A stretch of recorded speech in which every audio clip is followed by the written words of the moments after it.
Masechet Megillah Daf Yud Aleph, on va commencer par Yud Amud Bet, au milieu de la page, à la fin d'une ligne. Il est écrit Rabbi Yonatan Patach la Pitha Lehai Parashta Mehacha.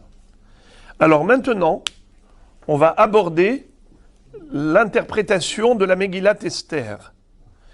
Et les Rabbanim, les Amoraïm, à chaque fois qu'ils allaient commencer l'étude de la Megillat Esther elle-même, d'expliquer ces psukim et de l'interpréter, dans leur shi'ur, ils commençaient par une introduction. Ils allaient mentionner un pasuk du Navi qui illustre la situation qu'a traversée Israël au moment du Nes de Purim. Alors regardez comment Rabbi Yonatan va introduire le sujet de la Megillah. Rabbi Yonatan patahla pitha lehai parashta mehacha. Rabbi Yonatan avait commencé et introduit cette paracha. La paracha, ça veut dire la Megillat Esther. Mehacha, par le pasuk suivant. Lequel pasuk? Qui figure dans Ishaïa, qui prophétise à l'encontre du royaume babylonien, tel qu'on le sait, que le Nes de Purim a eu lieu après Galout Bavel, lorsque le peuple juif était en exil pendant les 70 ans, entre le premier Beth Amikdash et le deuxième Beth Amikdash. Qui a détruit le premier Beth Amikdash? Qui a exilé Israël en dehors de leur pays d'Israël? C'était les Babyloniens. Les Babyloniens, c'était qui précisément? Nebuchadnezzar Aracha, Nabucodonosor. C'est lui qui a détruit le Beth Amikdash. Eh bien, lui, il va être suivi et succédé par son fils, Evil Merodach, et suivi par son petit-fils, Belshazzar, Balthazar. Combien de temps a régné Nebuchadnezzar? 45 ans. Evil Merodach, 23 ans. Belshazzar, 2 ans. En tout, 70 ans de Galout Bavel. Alors, Akadosh Baruch Hu va dire, ce destructeur du Beth Amikdash, ce royaume babylonien, Vekamti alehem veichrati le Bavel Shem ushar venin vaneched neum Hashem. Akadosh Baruch Hu dit, je me lèverai contre les Babyloniens, je vais les retrancher, ils n'auront plus de nom, Shem, de renommée, ushar, de proches parents, venin, et de petits-fils, vaneched, et arrière-petits-fils. De quoi s'agit-il? À quoi font allusion ces 4 termes? Que Dieu va leur retirer le Shem, le She'ar, le Nin et le Neched. Eh bien, regardez ça. Shem, Zehaktav. Ils n'auront pas, même pas, le privilège d'avoir de l'écriture. C'est-à-dire qu'il n'y a pas d'écriture babylonienne. L'écriture en Babylonie, ça a été emprunté d'un autre pays. Ils n'avaient pas leur propre écriture. Ça veut dire que c'était des analphabètes. L'écriture, on leur a enseigné par le biais d'autres nations. Shem, Zeaketav. She'ar, Zelachon. She'ar, ils n'auront pas de proches, c'est-à-dire le Lachon, car c'est au travers de la parole, du dialogue, qu'on a des proches, qu'on se rapproche des gens ou de sa famille. Alors Tosfot pose la question, chez Arzelachon, ils n'ont pas de langue cachée. Chez Adaïn, Mesaprim et Bavel, Belachon, aramite. Je ne comprends pas. Pourtant, la langue araméenne, qui est la langue babylonienne, eh bien, c'est ce qui est parlé en Babylonie. Alors, comment peut-on dire que leur langue a été retranchée? Venir à, Tosfot répondent, des Rotse Lomar, la Shon Malchut, chez Amelachim Ishtam Shimbo, chez En She'ara'a Makirinbo. C'est-à-dire que il y avait à l'époque le langage royal. lorsque les rois voulaient parler par un code secret, alors il y avait la langue des rois. Mais le roi de Babylone ne connaissait pas cette langue. Ce She'ar, ce dialecte, il ne le connaissait pas. She'ar c'est Lachon. Nin c'est Malchut. Nin, ça fait allusion à Innon. Innon, c'est la Malchut.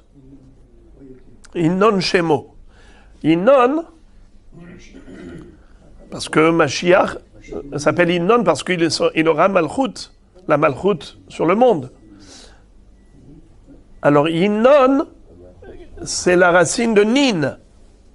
Nin, c'est Malchut. Vaneched, zo Vashti. Vashti, c'était qui? C'était la fille de Balthazar, qui est une descendante de Nabucodonosor. Qui est-ce qui a tué Vashti? Son mari, Ahashverosh. Ça fait partie de quel Gézéra, quel décret à l'encontre de Vashti? C'est que Akadosh Baruch Hu a dit, ce Nebuchadnezzar qui a détruit ma maison, eh bien, je vais lui retrancher l'écriture, la langue, le royaume, la royauté, et même sa descendante, son arrière-arrière-petite-fille, parce que Vashti était la fille de Belshazzar, qui est le fils de Evil-Merodach, qui est le fils de Nebuchadnezzar. Alors, ce Neched-là sera retranché. Et en effet, Vashti a été exécutée par son propre mari, Assuérus, Ahashverosh. Voilà comment Rabbi Yonatan allait introduire l'étude de la Megillat Esther. Parce qu'au travers de ce passouk, qu'est-ce qu'on voit? Que ce n'est pas juste un hasard qu'un roi ivrogne qui a pris un coup de rouge de manière excessive et qui est arrivé à décréter contre son épouse la mort, ce n'est pas un hasard. C'était un décret d'Hachem. C'était voulu par Akadosh Baruch Hu qui a dit, il va voir ce Nebuchadnezzar. Vekamti alehem, vechrati le Bavel, Shem, Ushar, Venin, Vaneched, Neum Hashem. Rabbi Shmuel bar Nachmani patahla, pithala parashta mehacha. Lorsque Rabbi Shmuel bar Nachmani, ce Émora, allait étudier la Megillat Esther dans son Beth Midrash, il allait commencer par l'introduction suivante. Il mentionnait le passouk qui figure dans Ishaïa, Perek Nunhe passouk Yud Gimel. Qu'est-ce que dit ce passouk? Tahat na'atzutz ya'ale berosh, vetahat sirpad ya'ale hadas. À la place de buisson épineux poussera le cyprès.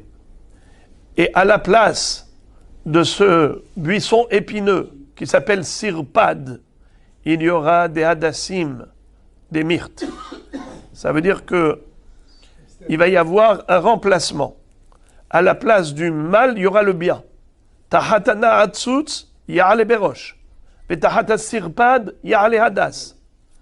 À la place de l'épine, on aura de beaux arbres.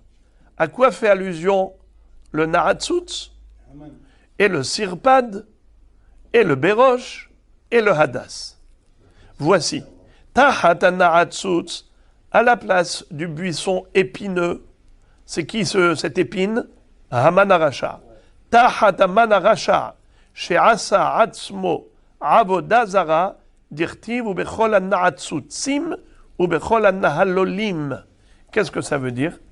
Quand on veut décrire les idoles, on les appelle épines. Na'atzutzim, nahalolim, ça c'est les idoles. Eh bien, qui est-ce qui s'est transformé en idole? Haman Arasha s'est pris pour une divinité. Il voulait que tout le monde se prosterne devant lui, comme si c'était un dieu. J'ouvre une parenthèse. Il y a ceux qui expliquent que Na'atzutsim et Nahalolim, pourquoi c'est un surnom des idoles? C'est parce que les idolâtres, ils allaient au temple d'idolâtrie quand ils avaient des problèmes, et ils allaient demander conseil à leur Avodazara.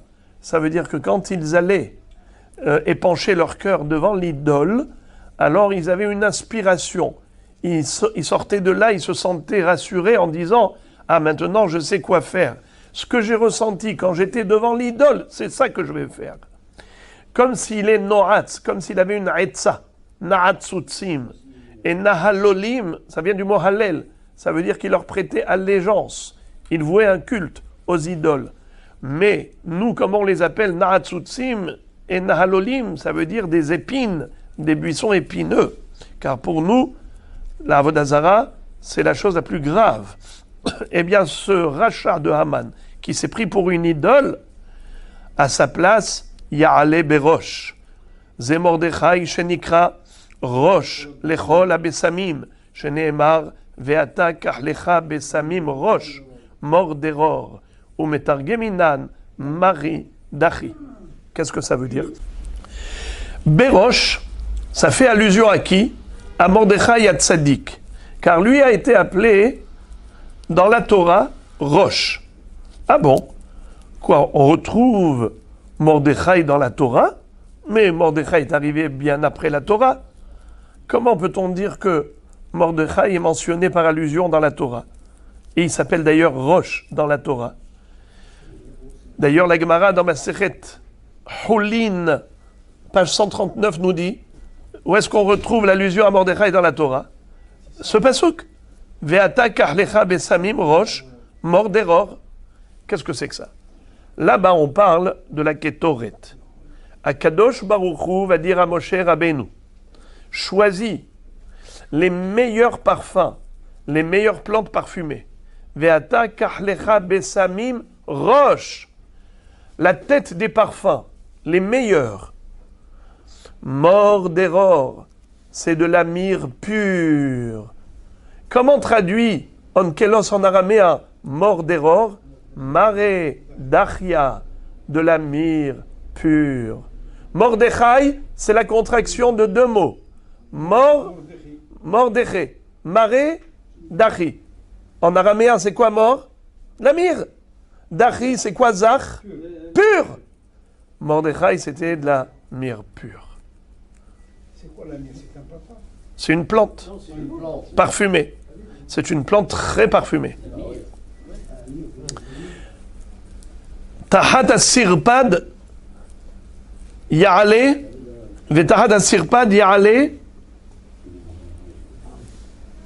hadas. C'est qui sirpad? C'est qui ce buisson?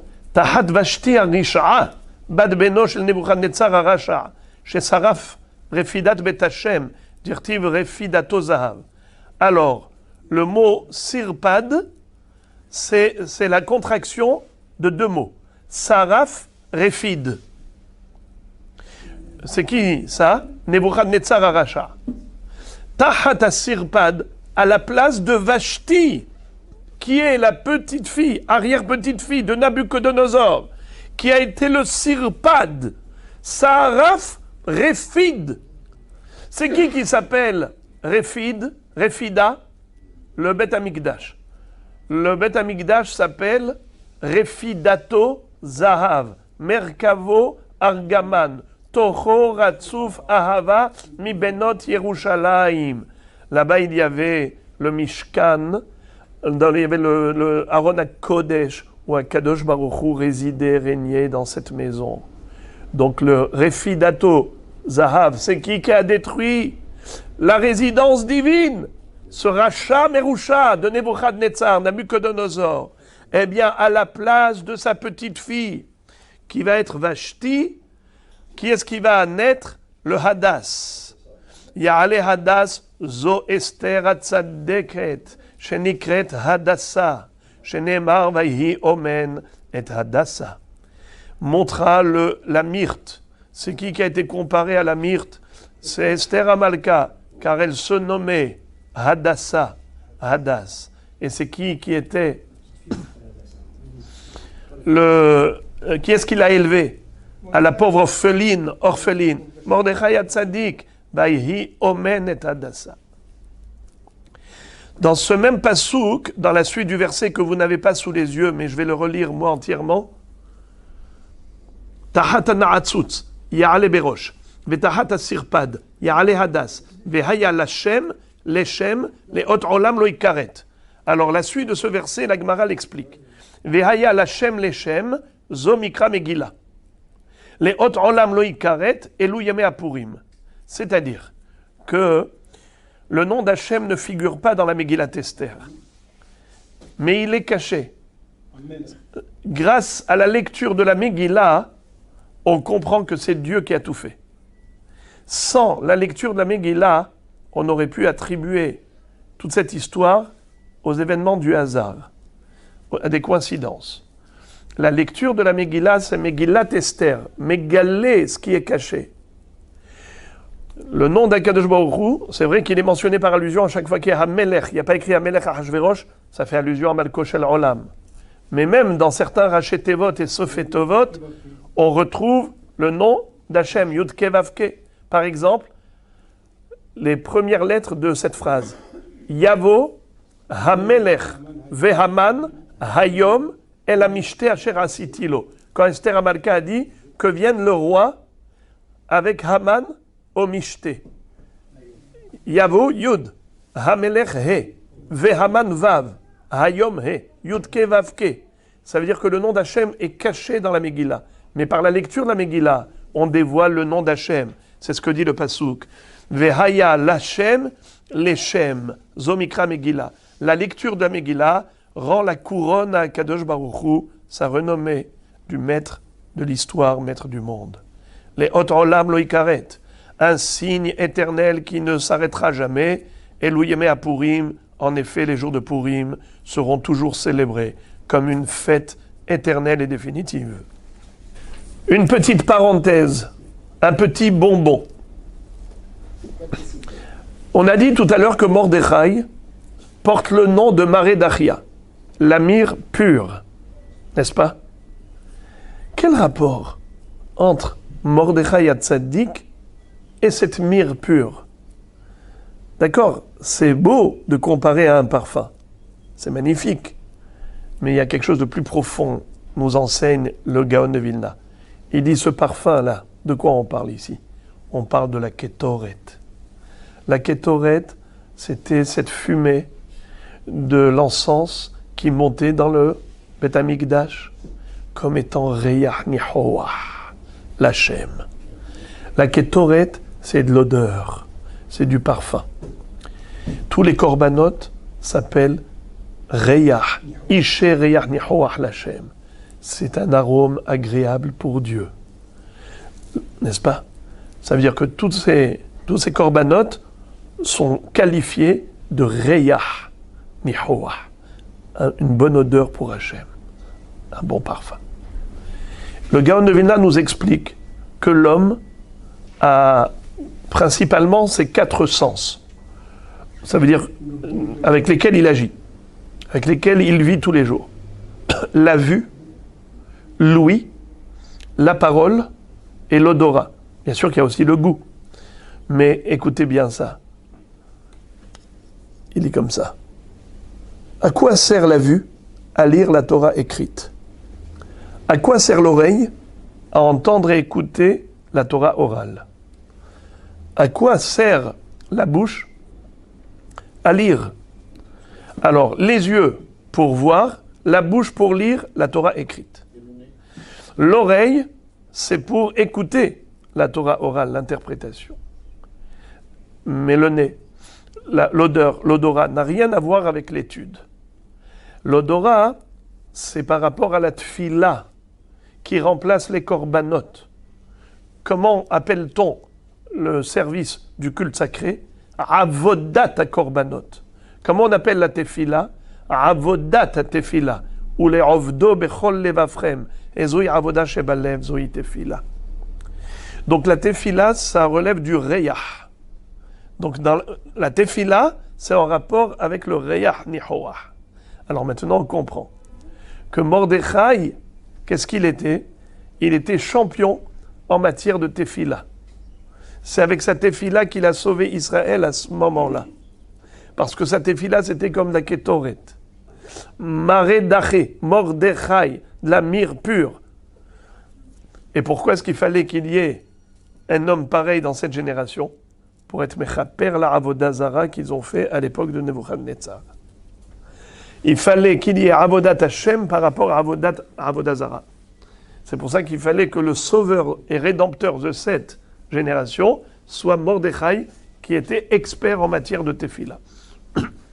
J'ai fermé la parenthèse, c'était juste un bonbon. Rabbi Yoshua ben Levi patach pitcha lehai parashta mehacha vehaya kasher sas Hashem alechem le'etiv etchem ken yasis le'ara lachem.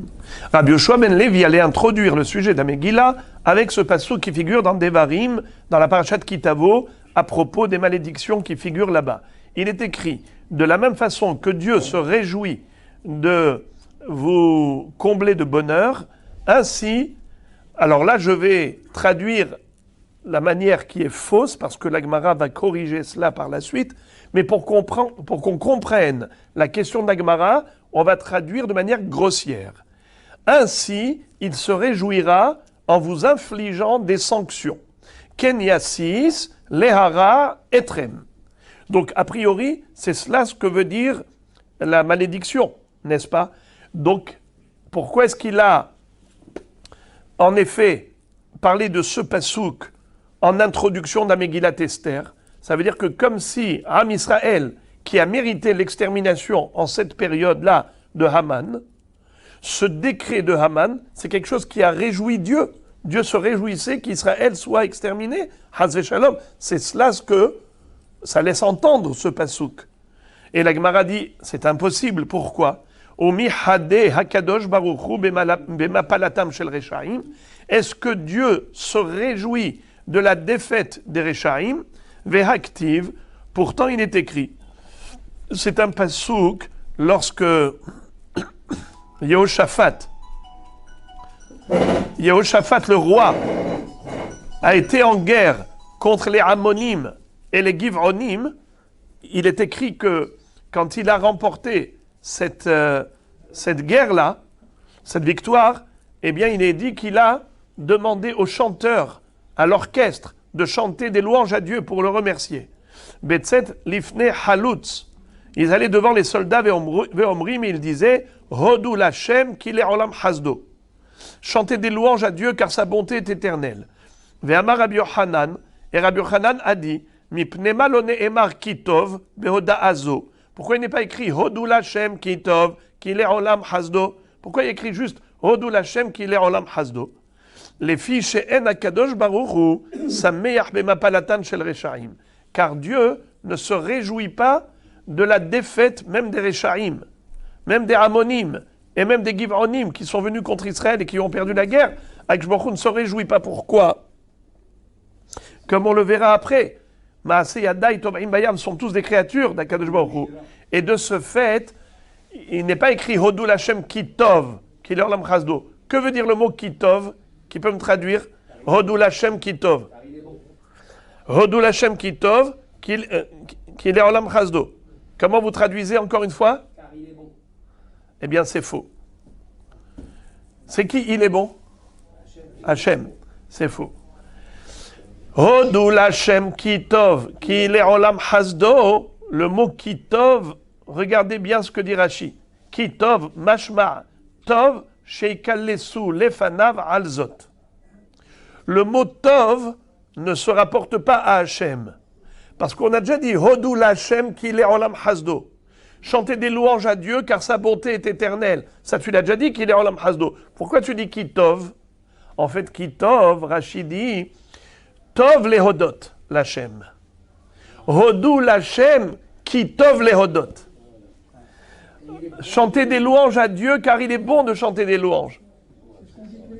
Oui, eh bien on faut pas dire, faut pas traduire Hodou l'Hashem Kitov. Chanter des louanges à Dieu parce qu'il est bon. On a compris que parce qu'il est bon, c'est qui il est bon? Il est bon Hachem. Eh bien non, parce qu'il est bon de remercier. Tov lehodot l'Hachem. Hodou l'Hachem qui tov lehodot. Remercier Dieu car il est bon de remercier. Pourquoi? Qu'il est olam hasdo. Vous allez maintenant remercier de quoi? Que sa bonté est éternelle. Alors à Botaï, maintenant on comprend mieux la Gemara qui dit que Yehoshaphat, quand il a gagné la guerre, il n'a pas dit Hodou Lachem Kitov, qu'il est Olam Hasdo. Parce que ce remerciement, ce chant était par rapport à une victoire qui a entraîné la défaite des Réchaïm. Akadosh Baruch Hu, à ce moment-là, ne se réjouit pas de la défaite des Réchaïm. Donc, Hodou Lachem qu'il est Olam Hasdo. Nous qui avons bénéficié du miracle, c'est sûr qu'on doit remercier. Mais on ne peut pas dire que Akadosh Baruch Hu, à ce moment-là, il attend ce remerciement parce que il est content que ces Réchaïm sont morts. Non, Akadosh Baruch Hu ne se réjouit pas de la mort des Réchaïm. Alors comment il peut se réjouir de la mort de Am Israël qui sont des tzadikim par le décret de Haman? Donc c'est impossible. Encore une preuve que Akadosh Baruch Hu il ne se réjouit pas, même pas de la défaite des Réchaïm. Ve'amar Rabbi Yochanan ma'idechtiv ve'lo karav ze el ze kol halayla. Il est écrit à propos des Égyptiens avant leur noyade. Ils se sont approchés d'Israël et ils ont réussi à rattraper Israël au bord de la mer. Israël était pris en sandwich. Les Égyptiens derrière, la mer devant. À ce moment-là, qu'est-ce qui s'est passé? Ils étaient côte à côte pendant toute la nuit. Velo karavzel zekol halayla. Pourquoi ils ne se sont pas approchés, le camp d'Égyptiens, du camp d'Israël? Parce qu'il y avait la nuée de gloire et la nuée de lumière qui les séparait, n'est-ce pas? Velo karavzel zekol halayla. Ils avaient beau envoyer des projectiles, mais ils étaient tous interceptés par le Hanan Akavod, par la nuée de gloire. Velo karav ze el ze. Est-ce que ça vous rappelle quelque chose? Le ze el ze? Bravo. Vekara ze el ze ve amar. À ce moment-là, qu'est-ce qui va se passer? Il va y avoir par la suite la noyade des Égyptiens. Alors à ce moment-là, les anges qui ont l'habitude de chanter à Dieu tous les jours, ce jour-là, que je les a retenus. Il leur a dit, ne chantez pas aujourd'hui. Bien qu'en général, Vekara, Ze, Elze, Ve Amar, Kadosh, Kadosh, Kadosh, aujourd'hui, Velo Karavze, Elze, Kolalayla. Cette nuit, je ne veux pas que vous chantiez. Pourquoi? Parce que je vais noyer les Égyptiens. Maase Yadai Tovrim Bayam. Regardez ça. Bikshu, Malache, Hasharet, Lomar, Shira. Les anges célestes, les anges du service ont souhaité entonner le cantique pour chanter à Dieu une louange, comme tous les soirs. Amar Akadosh Baruchu, Dieu leur a dit, Maase Yadai Tovrim Bayam, Ve'atem Omrim Shira, mes créatures se noient dans l'eau et vous chantez, ce qui veut dire que Akadosh Baruchu ne se réjouit pas de la défaite même des Réchaïm. Alors question, comment se fait-il que Dieu aurait pu se réjouir du décret d'extermination d'Israël à l'époque de Haman? Hasve Shalom. Amar Rabbi Elazar, Hu enosas, aval acherim mesis. Vedai kaname dirtiv, ken yassis, velortiv yasus shemarmina. La malédiction qui figure dans Parashat Kitavo ne veut pas dire que, de la même façon que Dieu s'est réjoui en vous comblant de bonheur, ainsi il se réjouira en vous infligeant le malheur. C'est pas comme ça qu'il faut traduire. Il est écrit Kacher Sas Kenyassis. Il n'est pas écrit Kenyassus, mais Kenyassis. Quelle est la différence entre Yassus et Yassis? Yassus, c'est il se réjouira. Yassis, c'est il réjouira les autres. En effet, Akadosh Baruch Hu, quand il livre Israël entre les mains des Goïm, qui leur font du mal parce que Israël s'est détourné de la Torah, s'est éloigné d'Hachem, et qu'il mérite des sanctions, et qu'à ce moment-là, Akadosh Baruch Hu sévit, il ne se réjouit pas. Il réjouit les ennemis d'Israël qui dansent et qui chantent de voir la défaite d'Israël. Ça alourdit davantage le sentiment de douleur. Ça accentue encore plus notre souffrance de voir nos ennemis se réjouir de notre échec. Ça fait partie de la malédiction. Ken Yassis. Mais Loyasus, au contraire, Dieu, si on peut dire ainsi, il en souffre de notre souffrance. Comme il est écrit, Imo anochi betzara. Il est avec nous dans notre souffrance. Et comme il est dit dans la Mishnah Masechet Sanhedrin,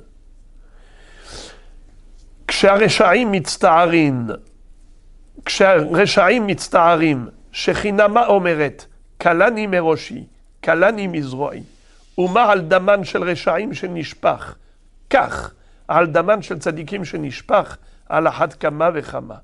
La Mishnah nous dit que Akadosh Baruch Hu, la Shechina dit au moment où quelqu'un souffre, comme si la Shechina disait j'ai mal à la tête, j'ai mal au bras, j'ai la tête lourde, j'ai le bras lourd. Kalani meroshi, kalani mizroi. Kal, le contraire de kal, c'est kaved. Alors, la Mishnah dit, si déjà pour le sang de Rechaim qui coule, la Akadosh Baruch Hu dit, ça me fait souffrir, à plus forte raison, pour le sang de Tzadikim. Alors pourquoi il le fait? C'est pour nous réveiller, pour nous corriger, pour nous expier les fautes. C'est comme ça que Hachem nous tire de notre torpeur parfois. Mais, impossible de dire qu'il se réjouit. Alors comment je traduis le Yassis? Yassis, il réjouit les autres, les antisémites. Et ça fait partie de la malédiction. C'est ce qui s'est passé à l'époque de Haman. Tous les goïms disaient on attend le 13 Adar pour les exterminer. Mais qu'est-ce qu'Akadosh Baruch Hu a fait? Le contraire. Venaha fochu. Asher ishletu hayehudim, hema besonhem. Rabbi Abba bar Kahana patach la pitcha le'ay parashta me'acha. Encore un Émora qui allait introduire l'étude de la Megillat Esther par le pasuk suivant. Qu'il est Adam shetov lefanav, Natan chokhma ve'da'at ve'simcha. Ze Mordechai hatzadik. Qu'est-ce que ça veut dire? Il se focalisait sur la grandeur et la réussite de Mordechai. Mordechai hatzadik, qui était saisi de panique à un moment donné, voilà que Akadosh Baruch Hu lui a donné le charme, lui a donné la chokhma, lui a donné la simcha. La Yehudim haïta ora ve'simcha ve'sason vikav. C'est Mordechai hatzadik qui a connu l'allégresse après la détresse. Et le pasouk, le même pasouk de Kohelet, continue en disant Velachote, Natan inyan le Esov velichnos, ze Haman. Et le fauteur, Akadosh Baruch Hu lui a donné l'envie et le désir d'entasser, d'accumuler des richesses, de s'enrichir beaucoup, beaucoup. Haman était immensément riche. Kvod Oshro verov banav. Pourquoi Akadosh Baruch Hu a développé en lui l'appétit de l'argent? Pour qu'il devienne très riche. Pourquoi? Pour plus tard enrichir Mordechai. Car Esther va donner à Mordechai la maison de Haman. La tête l'étov lifnei ha-Elohim. C'est la suite de ce même verset. Pour donner tout ce qu'il a accumulé comme richesse à celui qui est bon devant Dieu. C'est qui? Ze Mordechai ve Esther. Dirtiv atasem Esther et Mordechai al bet Haman. C'est ensuite ces tzadikim qui vont hériter de la richesse de Haman, puisque Esther a dit à Mordechai, c'est toi qui vas hériter de toute la richesse de Haman. Rabba bar Ofran, patach la pitcha lehay parashta me'acha. Encore un autre Rav qui s'appelait Rabba bar Ofran, quand il allait étudier la Megillat Esther, il allait l'introduire avec le pasouk suivant. Lequel? C'est un pasouk dans la prophétie de Irmia. Vesamti chis'i be'elam, ve'abadti misham melech vesarim. Melech zobashti, vesarim ze Haman ve'aseret banav. Elam, c'est dans Shushan Abira se trouvait dans la région de Elam. Et Akadosh Baruch Hu dit, moi je vais installer mon kissé à Elam, mon trône. Et là-bas, je vais éliminer le roi et je vais éliminer ministre. C'est qui? Le roi, c'est qui les ministres? En fait, c'est pas le roi, c'est la reine Vashti. Je vais l'exterminer. Les Sarim, c'est Haman et ses enfants. Ils seront pendus.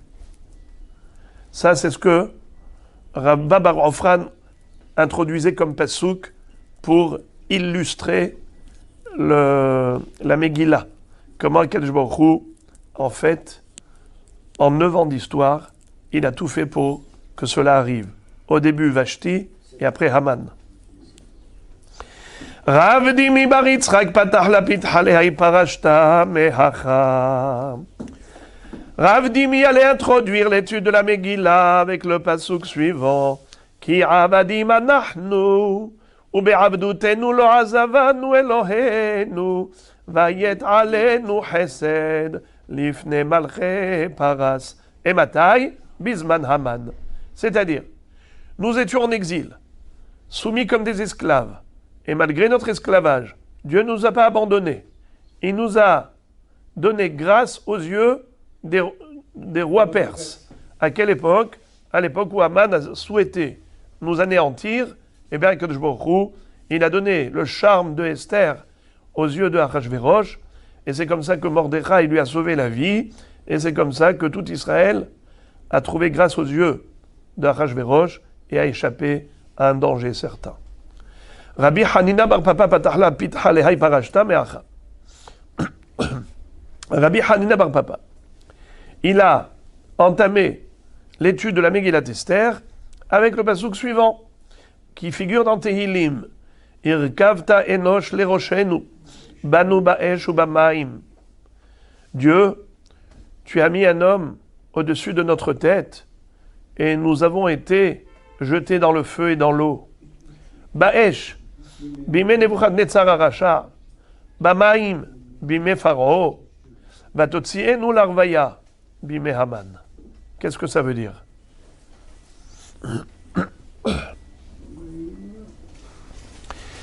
Akadosh Baruch Hu, quand tu as voulu nous réveiller, nous corriger, alors qu'est-ce que tu as fait?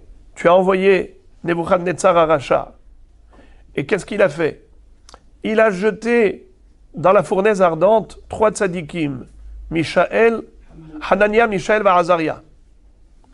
Hamou, Hanania, Mishaël et Azaria. Ces 3 tzadikim. Et ils sont sortis vivants de la fournaise ardente. Banu ba'esh, bime Nebuchadnezzar arasha. Bamaim, nos bébés avaient été jetés dans l'eau à l'époque du pharaon. Exact. Dans le livre de Shemot, où on retrouve que Kol ben aïlod aï orat ashlichu. Vatotzienu la revaya.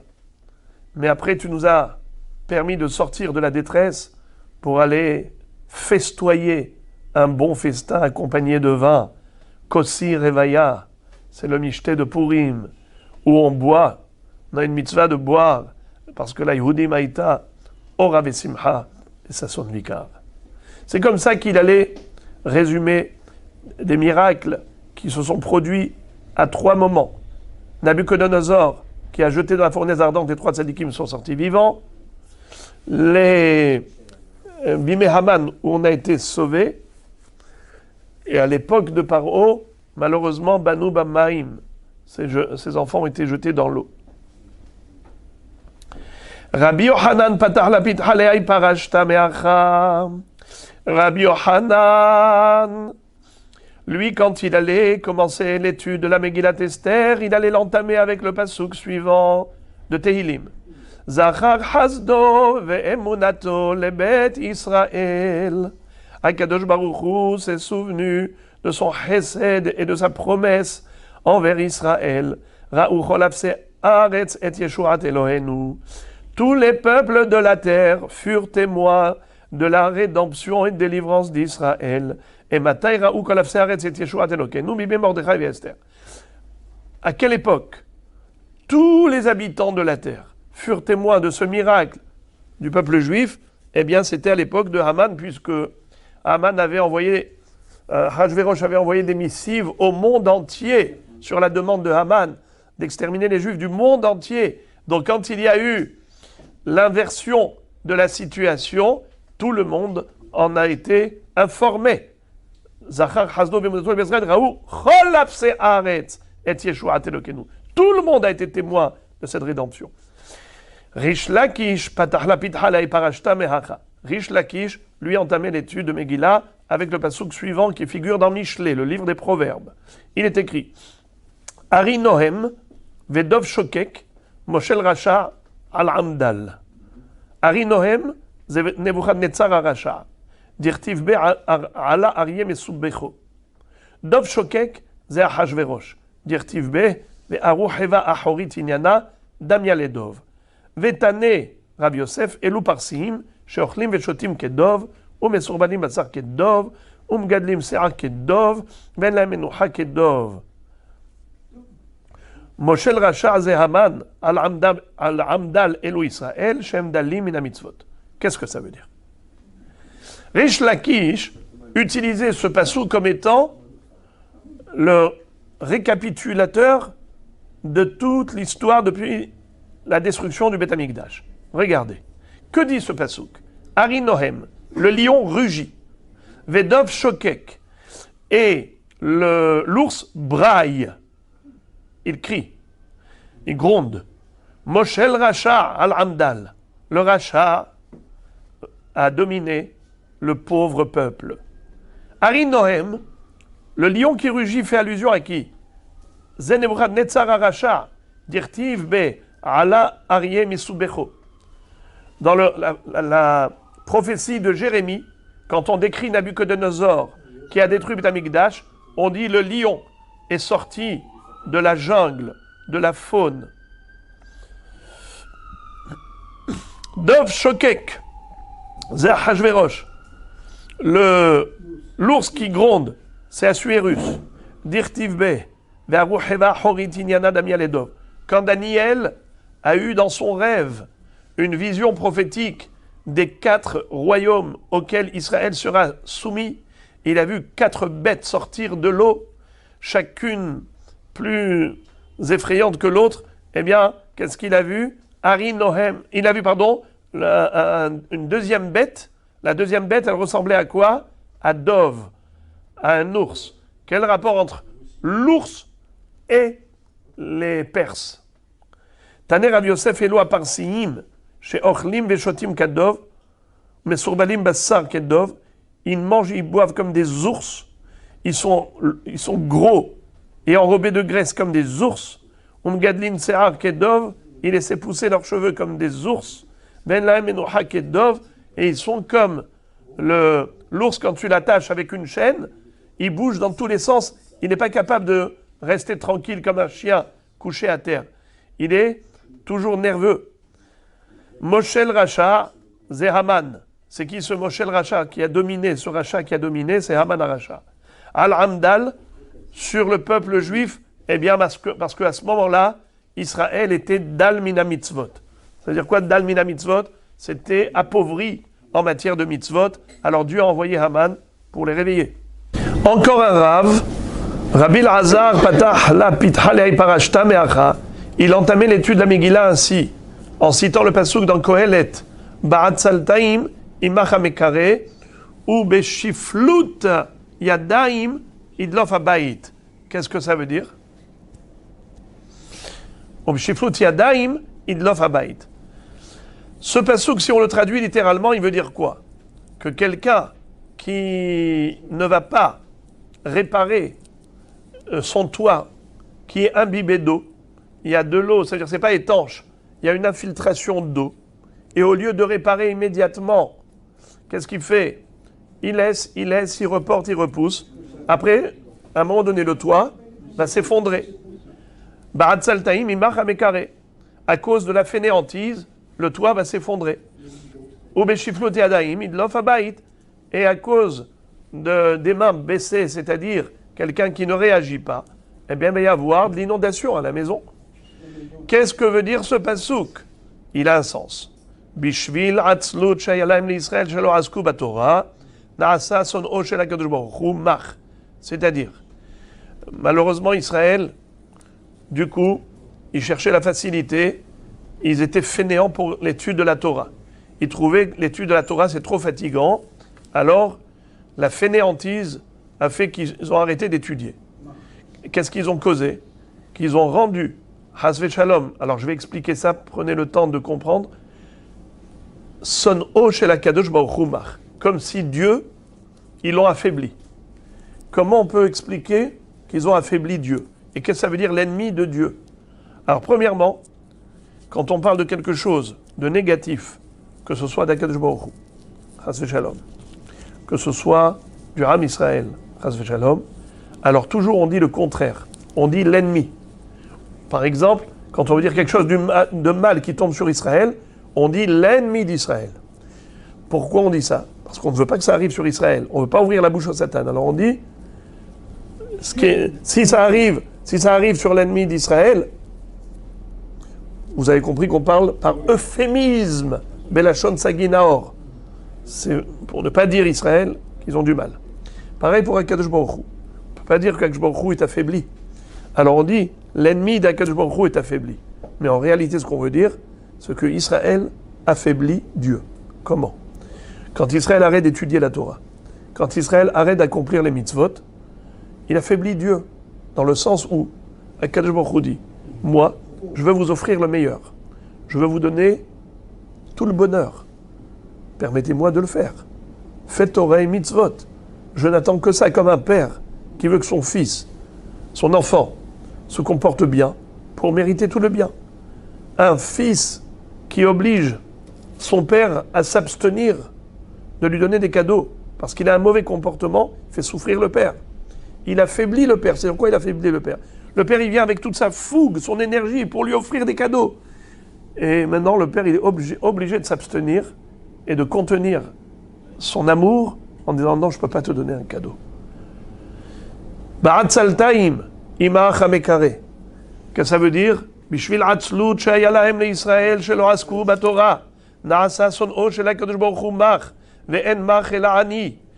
Qu'est-ce que ça veut dire qu'ils affaiblissent Dieu, ils le rendent pauvre?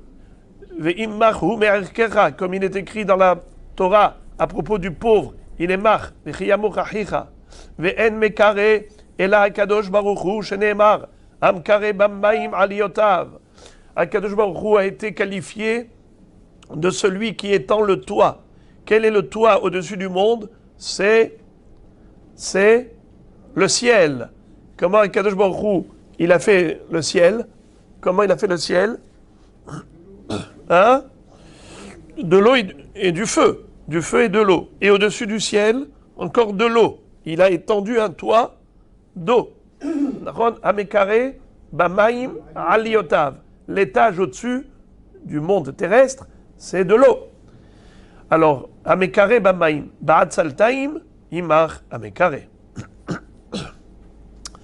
Rav Nachman bar Yitzchak patach lapit halei parashta me'acha, shir ha'ma'alot, lule Hashem she'aya lanu yomarna Israel, lule Hashem she'aya lanu, bekum alenu Adam, Adam velo melech. Rav Nachman bar Yitzchak va dire, va entamer l'étude de la Megillat Esther avec le passage suivant. Shir ha'ma'alot. On connaît ce mizmor. Loulé Hashem shaya lanu. Si HaKadosh Baruch Hu n'était pas avec nous pour nous protéger. Yomarna Israël. Israël, qui le disent. Loulé Hashem shaya lanu bekum alenu Adam. Si Dieu n'était pas avec nous au moment où un homme s'est levé contre nous. Adam velo melech. C'est qui? C'est Haman, qui s'est levé contre Israël. Rava patar la pit halei parashta me'acha. Rava entamé la Megillat Esther avec le pasuk suivant, qui figure dans le livre des Proverbes. Birvot tzadikim ismach ha'am, ou bimshol rasha ye'anach ha'am. Shlomo HaMelech écrit dans Mishlé, lorsque les tzadikim grandissent, le peuple est joyeux. Lorsque le rachat domine, le peuple soupire. C'est qui? Birvot tzadikim ismach ha'am, ze Mordechai ve'Esther. Dirti va'ir shushan tza'ala ve'samecha. C'est qui la grandeur des tzadikim? De quel tzadikim on parle? Mordechai et Esther? Quand ils ont Mordechai holech vegadol, alors à ce moment-là, tout le monde s'est réjoui. A'ir shushan tza'ala ve'samecha. Mais bimshol rasha yanaham, quand le rachat dominait, le peuple soupirait, c'est Aman. Dirti va'ir shushan avocha. Les juifs de la ville de Shushan pleuraient. Rav matna mar me'acha, ki mi goy gadol asher lo Elohim kerovim elav. Rav Ashi amar me'acha, o anissa Elohim lavo lakahat lo goy mi kerev goy. Qu'est-ce que ça veut dire? Lorsque Rav Matna voulait entamer l'étude de la Megillat Esther, il citait le passage qui figure dans Devarim, qui mi goy gadol asher lo Elohim kerovim elav, kashem Elohenu bechol korenu elav. Qu'est-ce que ça veut dire? On sait que Haman Aracha avait accusé Israël devant Ahashverosh. Il a dit à Ahashverosh, pourquoi tu as peur d'attaquer Israël? Parce que tu trouves que ce peuple-là est divinement protégé, un peuple miraculé. Ce fut à l'époque jadis, quand en effet Israël se comportait bien. Mais maintenant, Yeshno Amechad Yeshnu Mina Mitzvot, désormais, ils sont infidèles à Dieu, il les a abandonnés. Qu'est-ce que nous dit le Passouk dans Devarim? Dieu n'abandonne jamais Israël. Kimi goy gadol asher lo Elohim kerovim elav kashem Elohenu bechol korenu elav. À chaque fois qu'on appelle Dieu au secours, il nous répond, il exauce nos prières, même lorsque, chas v'shalom, on s'est éloigné, dès qu'on fait tchouva tout de suite, il nous rapproche. Ravashi, Amar Me'acha, Ravashi, il disait, O Anissa Elokim, lavo lakachat lo goy, mikerev goy, bemasot, beotot, bemoftim, milchama, ou biet chazaka, ou bizroa netouya, moraim, gedolim, kerol, asher asa lachem, Hashem lokerem, et mitzraim, le'ainecha. Il citait ce passouk qui nous rappelle les bienfaits divins à l'égard d'Israël. Lorsque Moshe Rabbeinu nous rappelle comment Akadosh Baruch Hu a fait quelque chose qu'il a fait pour aucun peuple du monde, aucune nation n'a mérité, que Akadosh Baruch Hu la délivre de cette manière en sortant d'Égypte avec les 10 plaies et noyades des Égyptiens pour finalement sauver Israël. Donc n'ayez pas peur. Israël, dans toutes les situations, vous aurez toujours Hachem avec vous. Très bien. Maintenant, on a terminé toutes les intros. Jusqu'à présent, c'était énormément de chachamim, dont chacun d'eux a cité un passouk pour introduire l'étude de la Megillat Esther. Et maintenant, on va commencer l'étude et le développement des psukim de la Megillat Esther. ויהי בימי אחשוורוש, הוא אחשוורוש, המולך מהודו ועד כוש, 27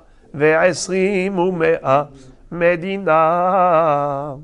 ויהי בימי אחשוורוש, אמר רב, ויהי. Qu'est-ce que ça veut dire? Lorsque Israël avait été menacé à cette époque d'extermination, c'était les soupirs, les gémissements, les cris de douleur. Comment dit quelqu'un qui a mal? Vaï, vaï, vaï, aïe. Et hi, vanehi, kina, les lamentations, ça se dit, en hébreu, ça s'appelle hi. C'est nehi vekina.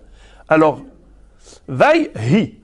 Bimé Ahashverosh. À l'époque de Ahashverosh, eh bien, malheureusement, on avait eu à ce moment-là le vaï et le hi. Vaï et hi.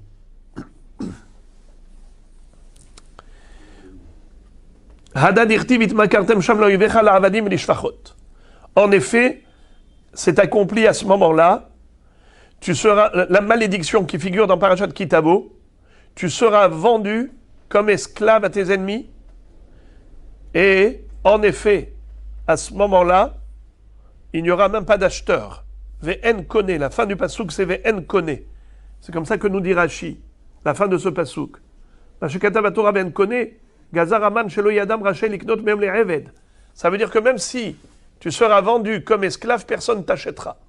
Et c'est ce que Haman avait obtenu comme accord de Ahashverosh, c'est que même celui qui veut avoir un refuge, un abri, en étant esclave, eh bien non, il ne pourra pas bénéficier de cette niche fiscale, de cette protection.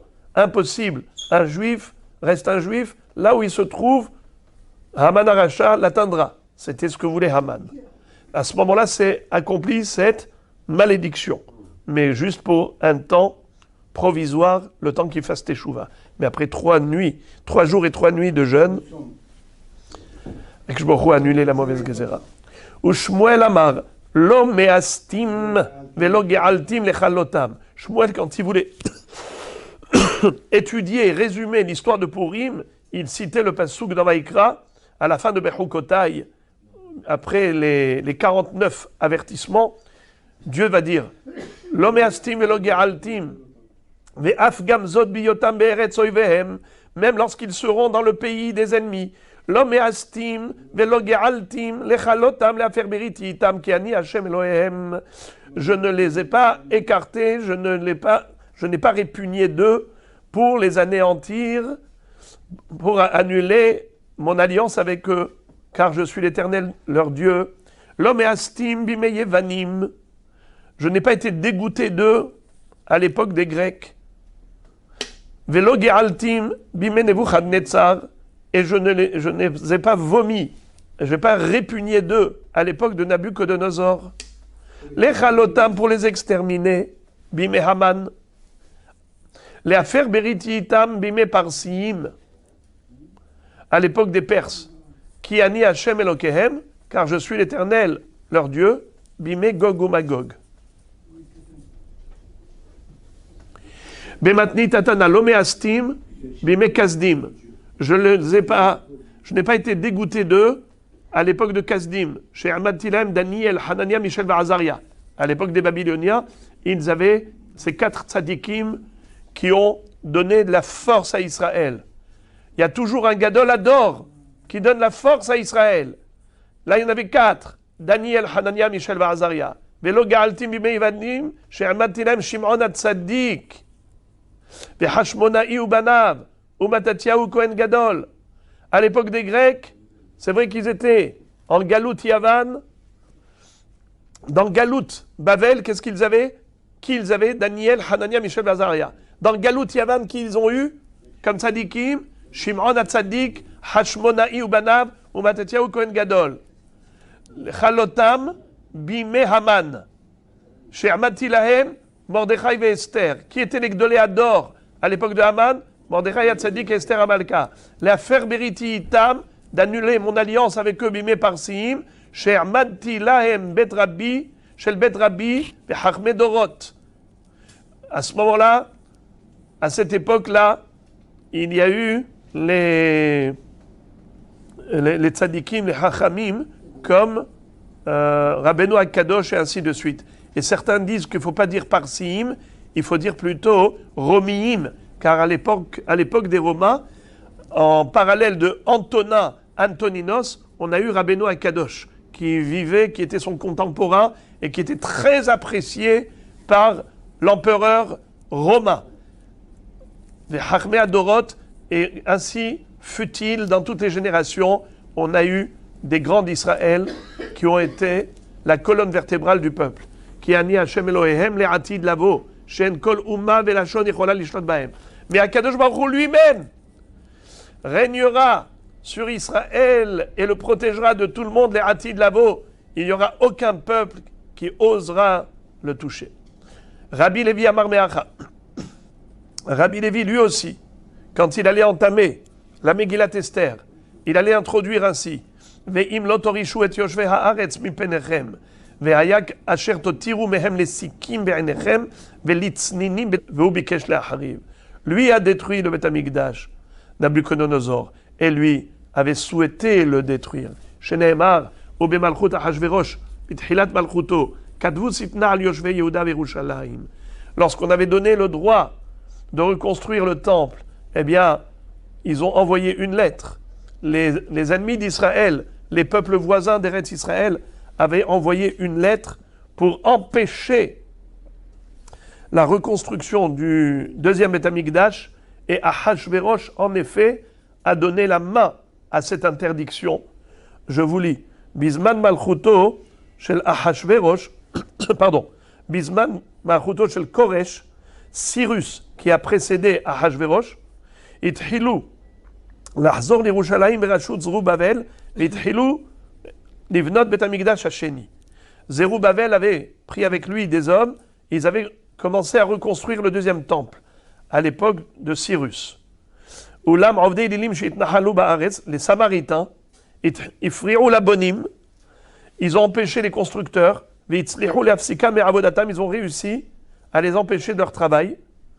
Kasher ala Hashverosh la malchut u'ishtatev b'mni'at abniya be'ikvot ktav sitna shekatvu ala Yehudim kedei lemon'am minatchil shu ba'avodat bet hamikdash. Eh bien, en effet, Achashverosh, quand il a accédé au pouvoir, il a reçu les courriers, les missives des ennemis d'Israël qui demandaient d'empêcher la suite de la construction. Et en effet, Achashverosh a dit interdit de construire. Donc il ressemblait à Nabuchodonosor en 3 points. Premièrement, c'est que il était roche dans le sens où il était roi. Il avait le même comportement que lui, puisqu'il a tué, l'autre a tué, lui il voulait tuer, l'autre a détruit, lui il voulait détruire. Ushmuel Amar, Sheusharu penehem shel Israël biyamav, keshule kedera. Le mot Ahashverosh, Ushharu, ça veut dire que le visage d'Israël a noirci, dans le sens où quelqu'un qui a peur, son visage blêmit, pâlit, et après, il devient comme noir, de peur. Et en effet, ce Ahashverosh, ça vient du mot Ushheru keshule kedera, comme le fond d'une marmite. Quand la marmite elle est sur le feu, eh bien, en dessous de la marmite, c'est noir. Ve Rabbi Yochanan Amar, Kol shezochro omer Ahlerosho. Pourquoi on l'appelle Ahashverosh? Ahlerosho, celui qui se souvient de lui, on dit aïe, espèce d'imbécile, malheur à sa tête. Il a dit à Haman, oui, tu peux exterminer Israël gratuitement. Tu me proposes 10 000 lingots d'argent, inutile. Prends-les gratuitement. Ahlerosho. Ve Rabbi Hanina Amar, Shakol na'asu rashin biyamav, Shenemar vayasem amelech Ahashverosh mas ala haaretz ve'yeh hayam.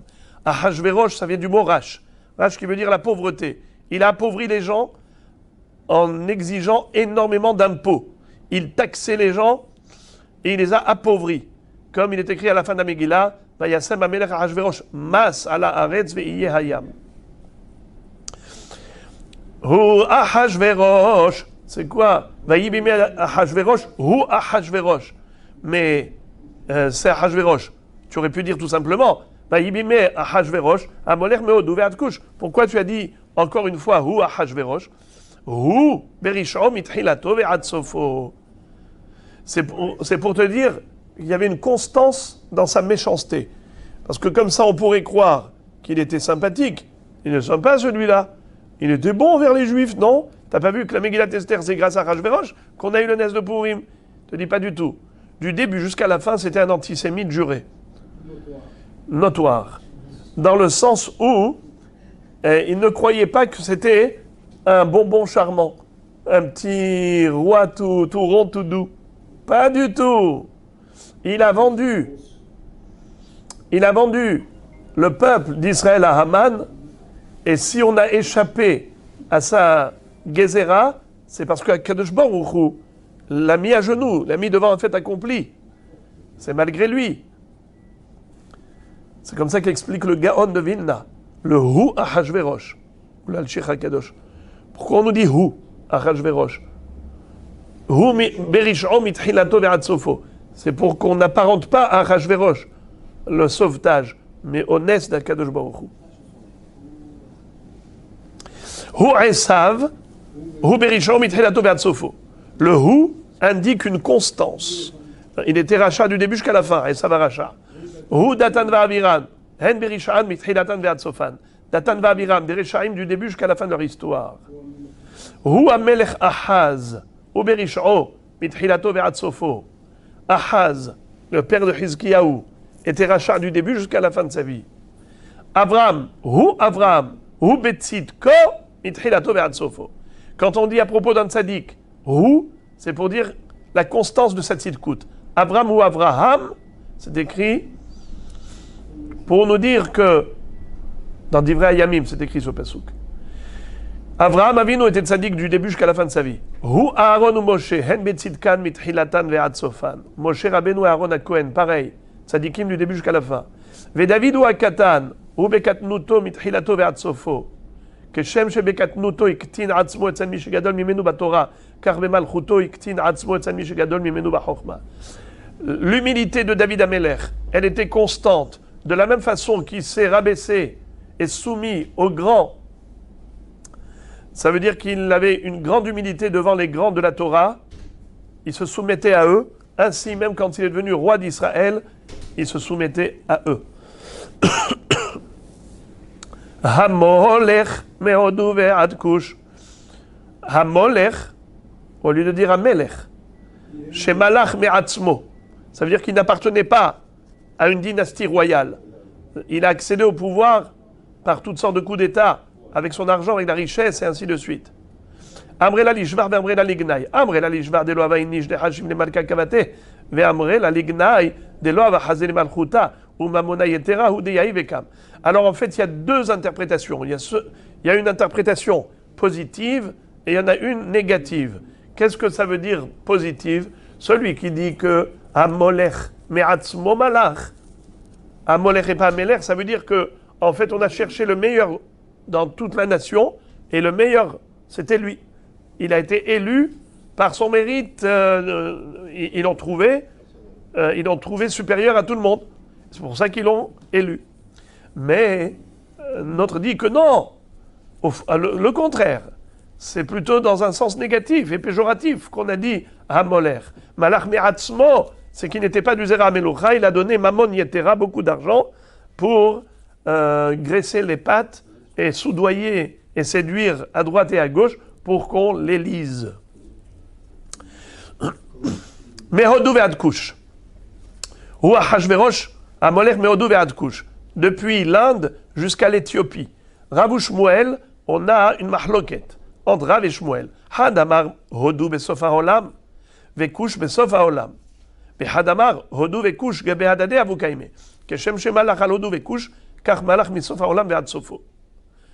Il y en a un qui dit que hodu et kush se retrouvent diamétralement opposés. L'un d'un bout du monde à l'autre. Et l'autre dit, Hodu et Kush, ce sont deux pays qui sont proches l'un de l'autre.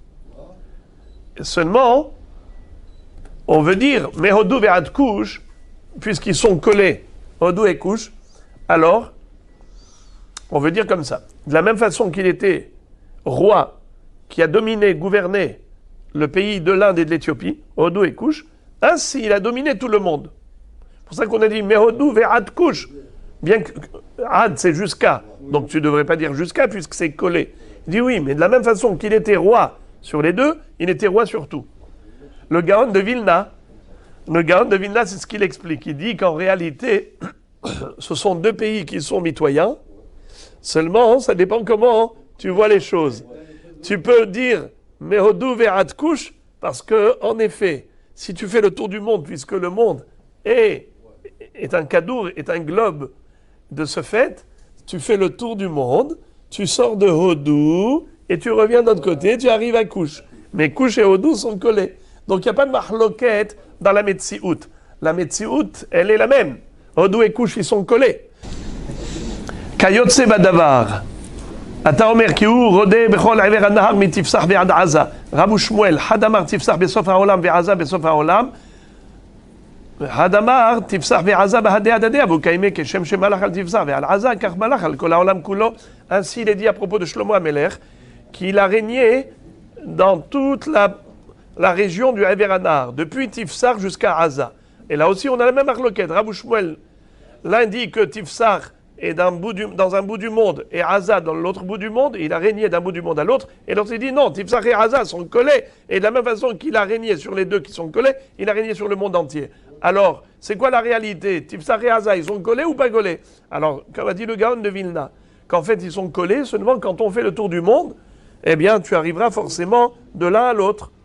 Comment tu peux arriver de l'un à l'autre? Soit directement, soit tu fais le tour du monde et tu passes de l'un à l'autre.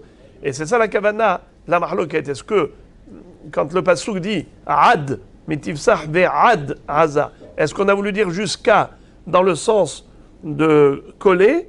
Ça veut dire que dans le sens qu'on arrive de l'un à l'autre en faisant tout le tour, ou bien en disant que de la même façon qu'il régnait là-dessus, sur ces deux qui étaient collés, ainsi il régnait sur le monde entier. Sheva ve'esrim u'mea medina. Amar Afrizda, bateri la malach al sheva, ou le basof al esrim, ou le basof al malach al mea. 7, 20, 100. Pour dire qu'au début, il a régné sur 7 pays, ensuite 20 pays, ensuite 127 pays. C'est-à-dire les 127. Et la Me'ata, la Gemara pose la question, elle objecte, elle dit, alors dans ce cas-là, comment tu vas faire avec l'âge de Amram, ou Shne Amram, Sheva, ou Shloshim, ou Me'at Shana, Maïdarashbe. C'est pareil. Le petit chiffre, ensuite plus grand, ensuite plus grand.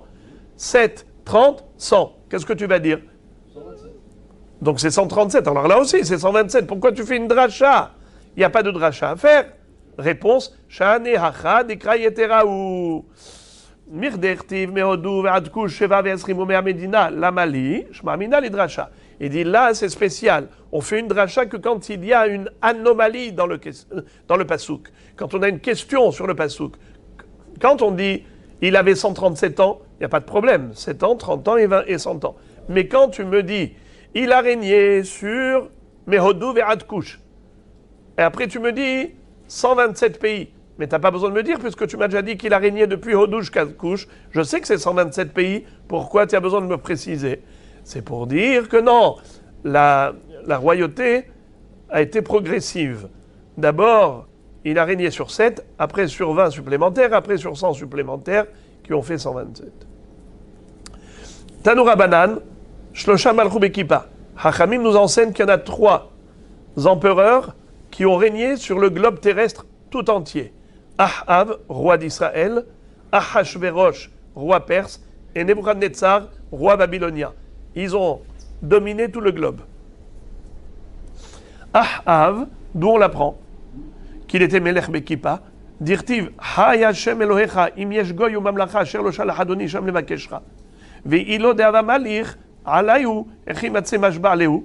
C'est-à-dire que Eliyahu Navi était en train de fuir le roi Ahav.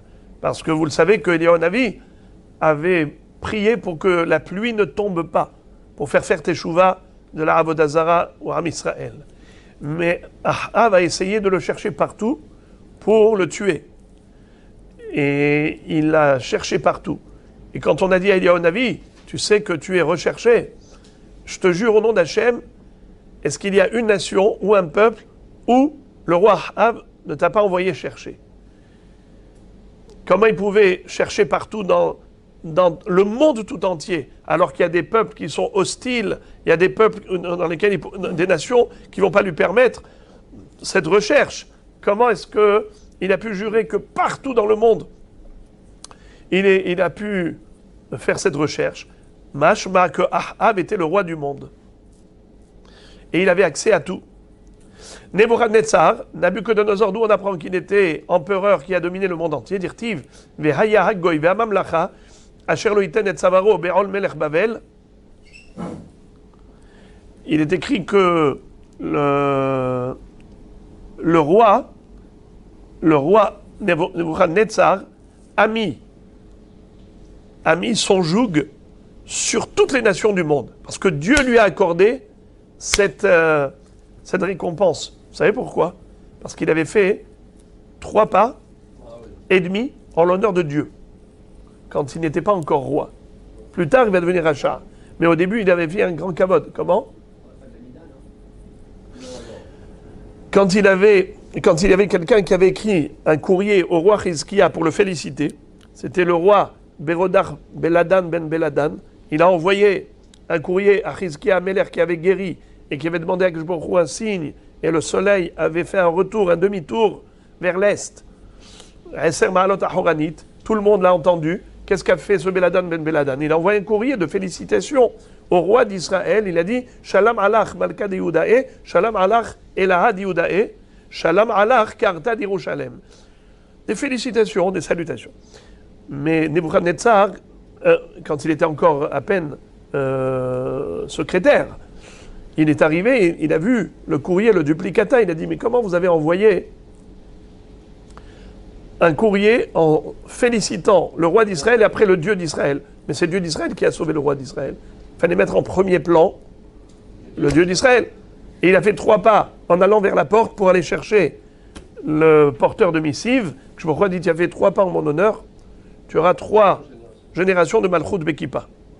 Tu seras l'empereur du monde entier. toi, ton fils, ton petit-fils. Alors, Nebuchadnezzar dirti ve'haya goy ve'amamlacha asher lo yiten et tzavaro be'ol melech Bavel ba'cherev bara'av u'b'deber efkod al goy hahu neum Hashem ad tumi otam beyado. Ça veut dire que Dieu a fait régner Nebuchadnezzar. Ahashverosh ade Amran, Ahashverosh, comme on l'a déjà vu, Mea ve'asrim ve'shava medinot. Et maintenant, la Gemara pose la question, elle dit, mais tous les cas, quoi, il n'y avait pas d'autres empereurs qui ont mérité de gouverner sur le monde entier. Ve'aika Shlomo, Shlomo Amelech, réponse, lo salik malchute. Il n'a pas terminé en durée, il n'a pas terminé son royaume. C'est vrai qu'il fut, à un moment donné, roi du monde entier, mais comme sa royauté n'a pas perduré, rappelez avec Ashmedai et tout, eh bien, on ne le considère pas, on ne l'a pas mis dans cette liste. La Gemara dit, Aniha lemande amar melech ve'ediot. Et là, lemande amar melech ve'ediot ou melech, maïka le memar. La Gemara dit, mais l'histoire avec Ashmedai, c'était que périodique. Il y a une marloquette. Est-ce que Ashmedai, qui avait éjecté Shlomo HaMelech, est-ce qu'il a éjecté à jamais? Ou bien, c'était juste périodique? Dans Maseret Gittin, on nous raconte l'histoire là-bas, selon laquelle, grâce à Benayahu ben Yehoyada, il a pu revenir sur le trône d'Israël plus tard. Donc il était d'abord Melech, ensuite Hédiot, ensuite Melech. S'il était Melech et Hédiot, je comprends. Mais si tu me dis qu'il a fini par récupérer le trône d'Israël, alors pourquoi on ne l'a pas compté parmi les rois qui étaient Melech Bekipa? La Gemara dit, Shlomo milta hariti avabe, shemalach ala elyonim ve'ala tahtonim, shenemar vayeshev amelech Shlomo, vayeshev Shlomo al kisei Hashem. C'est-à-dire, selon une opinion où il était Melech Vehediot, ça veut dire au début il était roi, mais après il a perdu sa royauté, on comprend pourquoi on ne l'a pas mis dans la liste. Mais d'après celui qui dit qu'il est redevenu Melech, pourquoi on ne l'a pas mis dans la liste? Il dit parce qu'au contraire, sa royauté à lui, elle était encore plus grande que tous les autres. Car les autres, ils étaient que Melech Bekipa. Ils ont dominé le globe terrestre, mais lui, il a dominé même le globe céleste. Akadosh Baruch Hu a donné à Shlomo HaMelech une suprématie même par rapport aux anges dans le ciel. Il pouvait même asservir le roi des démons. Il connaissait tout des malachim et ainsi de suite. Alors, Akadosh Baruch Hu dit carrément comme s'il a installé Shlomo sur le trône divin. Donc lui, c'était encore supérieur. La Gemara dit, mais il y en a encore un autre qui a gouverné le monde entier. Ve'ava Sanheriv, le roi Sanheriv, dirtiv, mi bechol Elohei haratzot haele asher itzilu et artzam miyadi, quand il a dit, avec fierté et ga'ava et orgueil, il a dit à Chizkia, qui est le Dieu qui a pu sauver un peuple de mes mains? Quelle idole a pu sauver une nation de mes mains? Est-ce que vous croyez que vous, à Jérusalem, vous allez m'y échapper? Alors, en effet, on sait que la fin, c'était quoi? Que Chizkia Melech a prié Hachem, et pendant cette nuit, tous les hommes de Sanheriv sont morts au pied des murailles de Jérusalem. Alors la question se pose, mais Sanheriv, il avait conquis le monde tout entier. Il avait dominé. Alors pourquoi on ne l'a pas mis dans la liste de Melech Bekipa, des rois qui ont dominé le globe? Réponse, Haïka Yerushalayim de Lokevasha. Il y a une ville qui lui a échappé, Jérusalem. Donc on ne peut pas dire qu'il était Melech Bekipa, puisqu'il n'a pas dominé Yerushalayim. Ve'aïka Dariavesh, il y a Darius, dirtiv Dariavesh Malka Ketav Lechol Hamemaya Umaya Venishnaya Didairin Bechol Hara Shlamchon Izge. Le roi Darius, lui aussi, il a envoyé à tous les peuples des courriers. Ça veut dire que il était le roi. La Gemara dit Haïka Sheva Adelo Malach Alayhu. Non, il n'a régné que sur 120 pays, pas 127. Pas sur 127 contrées comme à Hachvérosh, que sur 120. Dirtiv, Shefar Kodam Dariavesh Vehakim Al Malchuta Le Hashdar Penaya Me'ave Esrim. C'est-à-dire qu'il a nommé 120 intendants sur les 120 contrées. Ça veut dire qu'il y en a 7 qui lui ont échappé. Vehaïka Koresh, Dirtiv Koamar Koresh Melech Paras, Kol Mamlechot Haaretz Natan Li Hashem. Dans le livre de Ezra Sofer, il est écrit que Cyrus s'est glorifié en disant, ainsi a dit Koresh, roi perse. Toutes les nations, Dieu me les a soumises, me les a données. Réponse, Hatam, Ishtabuhe ou Dekam Ishtabah Benafshe. Pas du tout. Il n'avait pas dominé le globe tout entier, mais il fabulait. Et il se glorifiait de quelque chose qui n'était pas réel. La Gemara va interpréter le passouk suivant, le passouk bête de la Megillah. Bayamim ahem keshevet hamelech Ahashverosh al kisei malchuto. La Gemara demande, Urtiv batre, mishnat shalosh le molcho. Quand est-ce qu'il a fait le mishté? Au début de son royaume, ou bien à la 3e année de son royaume? À quel moment? Amar Rava, Maïke shevet le'achar shenitia sheva da'ato. En fait, la vérité, c'est que il a fait le mishté qu'à la 3e année. Seulement, Keshevet, ça ne veut pas dire quand il s'est installé, quand il s'est assis, Yeshiva, Shenitiashva Da'ato, que son Da'at a été Mitiashev, lorsque son esprit a été apaisé. De quel apaisement d'esprit parle-t-on? Eh bien, il a fait, en fait, un cheshbon. C'est que lui, Achashverosh a dit, maintenant, je peux faire un mishté en faisant sortir les kelim du Beth Amikdash et d'utiliser les ustensiles du Beth Amikdash qui avaient été saisis et spoliés par Nabucodonosor qui les a amenés en Babylonie. Jusqu'à présent, on les a mis de côté parce qu'on n'osait pas les utiliser parce qu'on croyait que Dieu allait reconstruire le deuxième Beth Amikdash après 70 ans. Et donc on n'a pas osé. Mais maintenant qu'on voit que 70 ans se sont écoulés et que le Beth Amikdash n'a pas été reconstruit, ça veut dire que plus jamais il sera reconstruit. Et de ce fait, on peut y aller. On va utiliser les kelim du Beth Amikdash.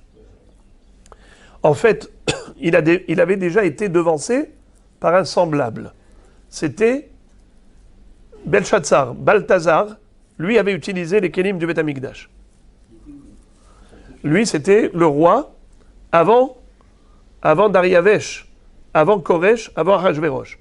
On avait Nebuchadnezzar, Evin Merodach, Belshazzar, Dariavesh, Koresh, Ahashverosh. Belshazzar, lui, avait osé faire sortir les kelim du Beth Amikdash. Pourquoi? Car il a compté 70 ans de Galout Bavel, comme la Gemara va nous l'expliquer tout de suite. Qu'il a fait un calcul selon lequel le Beth Amikdash aurait dû être reconstruit. Il n'a pas été reconstruit. Il a pris les kelim du Beth Amikdash. Il a fait un festin. Il s'est servi de boire du vin avec les kelim du Beth Amikdash. Il y a eu quelque chose d'incroyable. Il y a une main qui a écrit sur le mur, Mana, Takel au Parsin. Et il a appelé Daniel, le juif, pour lui dire c'est quoi ça? Il y a eu quelque chose de terrible. Une main comme ça, qui est écrit sur le mur. Il lui a dit c'est quoi ça? Il a dit ben tu as osé utiliser les kelim de Beth Amikdash, c'est la fin de ton royaume. L'un des hommes de la cour royale l'a assassiné la nuit même, à Belshazzar, 2 ans après le début de son règne. Lui, Achashverosh va dire, Balthazar a fait un calcul de 70 ans, mais il s'est trompé. Moi, je vais faire un calcul sans me tromper. Et selon son calcul, en croyant qu'il ne s'est pas trompé, il a dit voilà, le temps est arrivé, des 70 ans qui se sont écoulés, il n'y a pas eu de binyan Beth Amikdash, ça veut dire qu'il n'y aura jamais de binyan Beth Amikdash, je peux me servir des kelim du Beth Amikdash. Belshazzar, Hashev veta'a, Ana hashivna velota'ina. Balthazar, il a fait un calcul, il s'est trompé, moi je vais calculer, je ne vais pas me tromper. Maïhi, c'est quoi l'erreur de Belshazzar? Dirtiv, car il est écrit qu'il est fit melot les bavel shivaim shana efkod etrem. Le prophète Jérémie a dit que après 70 ans, les bavel, je ne traduis pas les bavel, efkod etrem, je me souviendrai de vous et je vous ramènerai en Israël. Urtiv les malot les horvot Yerushalayim shivaim shana. Et d'autre part, c'est écrit à 70 ans depuis la destruction de Jérusalem. Alors, où est-ce qu'elle est l'erreur de Belshazzar? Belshazzar a cru que les Bavel, les 70 ans, il faut les calculer depuis quand? Depuis le royaume de la Babylonie. C'est qui le premier roi babylonien? Nebuchadnezzar. Quand on va faire le calcul maintenant du temps du règne des Babyloniens 70 ans, on va avoir 45 ans de Nebuchadnezzar, 23 ans de Evil Merodach, 2 ans de Belthazar, ça fait 70. Donc pour lui, voilà, ça y est, 70 ans se sont découlés. L'erreur qu'il a faite, c'est que les 70 ans, il ne faut pas les compter depuis le début du règne babylonien, depuis le début de Nebuchadnezzar. Il faut compter depuis la destruction de Jérusalem. Les Malot, les Horvot, Yerushalayim, Sheverim Shana. Parce qu'il y a un passouk dans Irmia, il y a un passouk dans Daniel. Le passouk de Irmia, il parle de 70 ans, les Bavel. Donc lui, il a cru que c'est Malchut Bavel. Mais dans Daniel, il est écrit les Malot, les Horbot, Yerushalayim, Sheverim Shana. Alors, qu'est-ce qu'il a fait? Hashuv Arba'in ve'Hamesh de Nebuchadnezzar. N'est-ce pas? Parce que Nebuchadnezzar avait gagné la guerre contre le roi assyrien. Le roi de Hachour, il s'appelait Maaser Hadon. Maaser Hadon, c'était le roi assyrien. Et Nebuchadnezzar avait fait la guerre contre lui. Et il a gagné la guerre. Et c'est comme ça qu'a commencé le règne de Nebuchadnezzar. Avec la guerre contre Hachour. Hashov Arba'im ve'Hamesh de Nebuchadnezzar ve'Esrim Utla Devin Merodach ve'Tarte Dide Hashivim.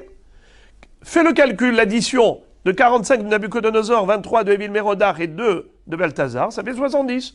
A Pekmane d'Ebe Magdesha Vishtamesh Behu. Il a fait sortir les kalim du Beth Amikdash, il les a utilisés. Entre parenthèses, la Gemara cherche à savoir comment est-ce qu'on sait que Nabucodonosor a régné 45 ans. Où est-ce que ça figure? La Gemara a fait tout un calcul pour nous démontrer que Nabucodonosor a régné 45 ans. C'est un vrai calcul, regardez. De Amar mort, Galou Besheva, Galou Bishmone, Galou Bishmona Esre, Galou Bicha Esre. Galou Besheva, les Kibush Yehoyakim, Galut Yehoyachin. Sheishmone le Nebuchadnezzar, Galou Bishmona Esre, les Kibush Yehoyakim, Galut Tzidkiyahu, Sheicha Esre, le Nebuchadnezzar. De Amar mort, Shana Rishona, Kibesh Ninve, Shnia Kibesh Yehoyakim. Qu'est-ce que ça veut dire? Alors là, Rashi explique longuement le calcul. Comment est-ce que on arrive à ces 70 ans? Pardon, à ces 45 ans. Alors je ne vais pas vous faire lire tout le Rashi, d'accord? Je vais vous dire succinctement qu'est-ce que dit Rashi. Rashi dit que Nabucodonosor, la première année où il a régné, il a fait la guerre à Hachour et il a réussi à conquérir Ninvé, qui était la capitale de Hachour. Maintenant, la deuxième année, il a fait la guerre contre Israël. Et il a tué Yehoyakim, qui était le roi d'Israël. Et il a nommé comme roi successeur de Yehoyakim son fils. Son fils qui s'appelait Yehoyachin, ou Yechonia. Vous pouvez l'appeler Yechonia, vous pouvez l'appeler Yehoyachin. Oui, Nabucodonosor, lui, la première année de son règne, il a d'abord gagné la guerre contre Hachour. La deuxième année de son règne, il a gagné la guerre contre Israël. Il a tué Joachim, roi d'Israël. Il a nommé comme successeur à Joachim son fils, qui s'appelait Yehoyachin, ou Yechonia, Melech Yehuda. Mais après ça, ces hommes lui ont dit, c'est bête de laisser le fils comme roi. Le fils, c'est le successeur. Yehoyachin, Tartav, Ubalo le Babel, Amroulo Yahatzab, Ha'av Marad Becha, Vim Lachta, Beno, Mitla Amrin, Mikalba Bisha, Gouriat Avalonafik. Ils lui ont dit, le père c'est un chien, le fils c'est un petit chiot, et un mauvais chien ne donne pas un bon petit chien. Alors, le père Joachim, il s'est révolté contre toi, eh bien le fils, il ne sera pas meilleur. Donc pourquoi tu as laissé son fils comme roi d'Israël? Alors, en effet, qu'est-ce qu'il va faire? Il va exilé Yehoiachin vers la Babylonie. Galou besheva, galou bishmone. Galou besheva le kibush Yehoiakim et galut Yehoiachin. C'est-à-dire que à la 7e année du règne de Yehoiachin, il va venir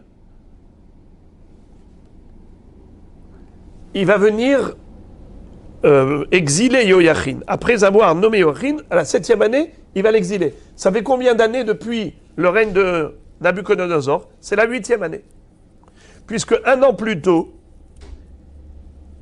il était roi. Je répète, Nabuchodonosor était roi un an. Ensuite, il a tué Yehoiakim et il a nommé Yehoiachin. Et 7 ans plus tard, il va exiler Yehoiachin. Ça fait 7 et 8. 7 par rapport à Yehoiachin, 8 par rapport à Nabuchodonosor. 7e année du règne de Yehoiachin, c'est la 8e année du règne de qui? De Nabuchodonosor, puisque lui, il était roi un an plus tôt. C'est ce qu'on veut dire Galou besheva, Galou bishmone. Mais comment tu me dis? Ils ont été en galoute la 7e année, la 8e année, c'est pas possible. Ils ont déjà été en galoute à la 7e année, alors comment ils vont aller en 8e année en galoute? Galou, ça veut dire que cette galoute qui a eu lieu la 7e année du règne de Yehoiachin, c'est la 8e année du règne de Nabuchodonosor qui a régné un an plus tôt. Maintenant, Galou bishmona esre, Galou bitcha esre. Qu'est-ce que c'est que ça? D'abord, il faut le savoir qu'avec Yechonia, Melech Yehuda, quand ils avaient été en galoute, il a pris avec ce roi Harash vers Masger. C'est-à-dire tous les Hachamim qui étaient en Eretz Israël, il les a exilés avec Yehoiachin en Babylonie. 11 ans plus tôt que la destruction du temple et l'exil total d'Israël. Alors écoutez ça.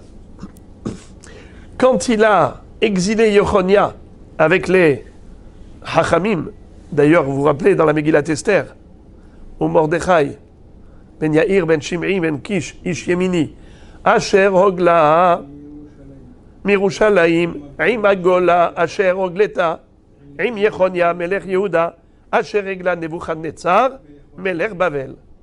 Alors, pourquoi on dit Im Yechonia, Melech Yehuda? Parce que lui, il était en galoute 11 ans avant la destruction du temple. Mordechai Hatzadik, il faisait partie des Chachamim qui ont été exilés avec Yechonia, qu'on appelle le Harash et le Masger. Bon. 11 ans plus tard, il revient. Mais qui l'a laissé comme roi d'Israël en attendant?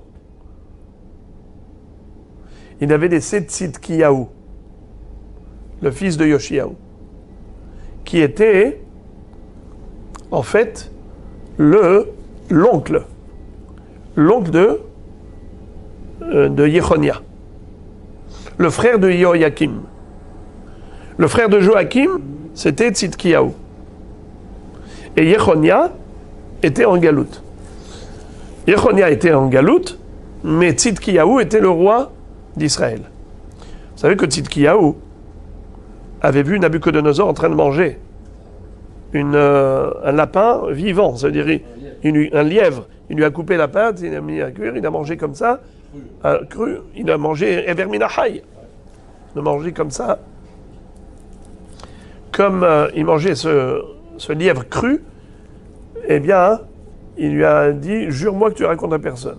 Il a juré qu'il ne racontera à personne. Et après, il a fait Atarat Nedarim, il a raconté. Et c'est comme ça qu'il a aveuglé, c'est comme ça qu'il a tué Bekitsour. Galou be Shmona Esre, Galou be Tcha Esre. Et après, la galoute totale, c'était Galou be Shmona Esre, les Kibush Yehoiakim. Shehi, Galou Tzidkiyahu, Shehi Tcha Esre, les Nebuchadnezzar. Be'amar Mor, Shana Rishona Kibesh et Invish, Nia Kibesh et Yehoiakim.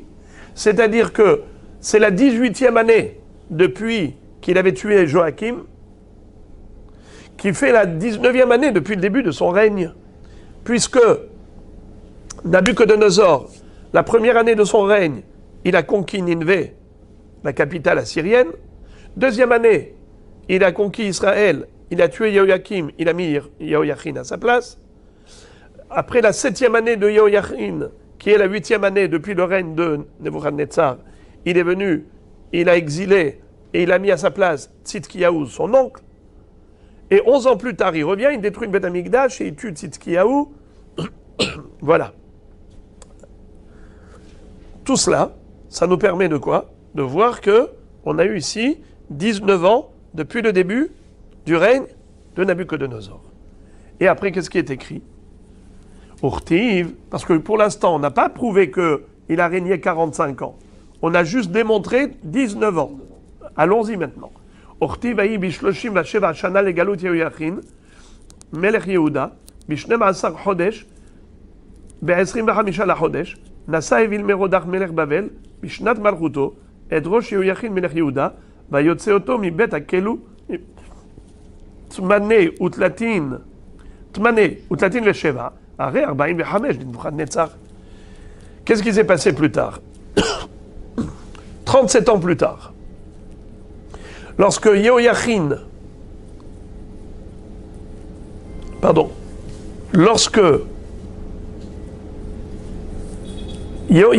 qui était roi de Yehuda, on arrive à la 37e année de sa galoute. À ce moment-là, le fils de Nabuchodonosor, qui était le roi, Evin Merodach, qui a succédé à son père Nabuchodonosor, a eu pitié de Yechonia Melech Yehuda, qui a passé déjà 37 ans en prison. Il a fait sortir. Après 37 ans de prison en Babylonie, le roi babylonien Evin Merodach a pitié de Jehoiachin, le roi de Yehuda, de la Judée, et il le fait sortir de prison. Combien de temps déjà, si tu me dis que c'était Jehoiachin, c'était 37 ans, puisque Evin Merodach, il vient d'être roi. Quand est-ce que Evin Merodach a eu pitié? Dès qu'il a régné. Il a régné quand? Après son père. Ça veut dire que dès qu'il a pris le pouvoir sur le trône babylonien, il a fait sortir de prison Yechonia. Forcément, son père avait déjà régné 45 ans. Comment tu fais le calcul? Parce que c'est écrit que 37 ans après avoir été en galoute et dans la prison babylonienne, depuis Galout et Jehoiachin, là il a fait sortir de prison. D'accord? Et combien d'années avant cela, avant ces 37 ans, combien d'années Nebuchadnezzar était roi? 8 ans, on avait dit. Car on avait dit que Yechonia a été exilé 7 ans après son règne, qui font 8 ans depuis le début du règne de Nabuchodonosor, puisque Nabuchodonosor a eu 1 an avant de tuer Joachim. Il était déjà 1 an ici. Et lui, et à la 8e année du règne de Nabuchodonosor, Yechonia a été exilé en Babylonie. Il est resté en prison pendant 37 ans. 37 plus 8, 45. Voilà les 45 ans de Malchut Nebuchadnezzar. D'où on sait que son fils a régné pendant 23 ans. Gemara, c'est une tradition. Il n'y a pas de pasouk. Vétarte d'idée, encore 2 ans de Belshazzar.